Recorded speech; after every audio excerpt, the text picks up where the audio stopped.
नमो नमः संस्कृतप्रियेभ्यः सर्वेभ्यः संस्कृतस्य एतस्यां पाठशालायाम् अहं नारायणदत्तः स्वागतं करोमि भवतां समेषां।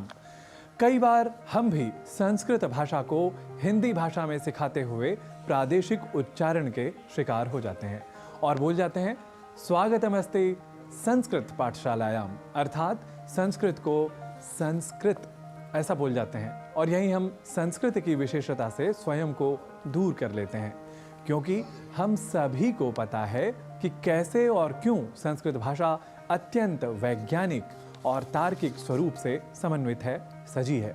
इसलिए हमें संस्कृत को संस्कृत न कहकर संस्कृत यानी त अर्थात तकार के बाद अ या आकार के प्रयोग के साथ उच्चारित करना चाहिए।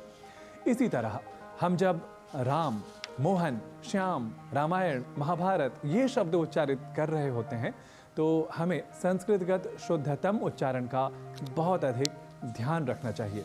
यानी राम को राम, श्याम को श्याम, ऐसे ही रामायण को रामायण और महाभारत को महाभारत न कहें, बल्कि राम, श्याम, रामायण, महाभारत ऐसा कहें।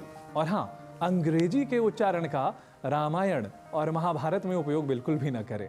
यानी रामायणा, महाभारता ये भी हमें नहीं बोलना। इसी तरह से और भी कई उच्चारण हैं जिसमें प्रादेशिक उच्चारण आ जाता है और कई बार तो हम वैदेशिक उच्चारण भी अपने उच्चारण में ले आते हैं और दोष कर बैठते हैं। जैसे कुछ और शब्द उदाहरण के तौर पर हम जान लेते हैं ताकि हम गलत उच्चारण आगे से ना करें और उन शब्दों के शुद्ध उच्चारण अवश्य करें।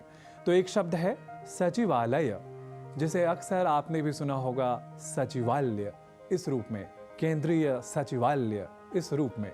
वस्तुतः मुख सुख या अनवधानतावश या फिर किसी प्रदेशगत या अन्य भाषागत उच्चारण के प्रभाव में ऐसा बोल दिया जाता है। यानी सचिवालय को सचिवालय बोल दिया जाता है। ऐसे ही कार्यालय को कार्यालय, आवश्यकता को आवश्यकता, भावुकता को भावुकता, लौकिकता को लौकिकता आदि आदि कई शब्द हम ऐसे ही बोल जाते हैं अशुद्ध रूप में।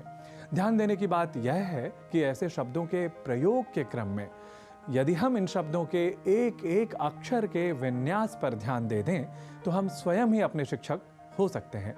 और संस्कृत में ही नहीं, अन्य भाषाओं में भी संस्कृत से प्रभावित इन जैसे शब्दों के उच्चारण सर्वथा शुद्ध रूप में हम कर सकते हैं। तो आज के लिए अभी इतना ही और उदाहरणों के साथ हम मिलेंगे अगले अंक में। तब तक के लिए मुझे दें अनुमति।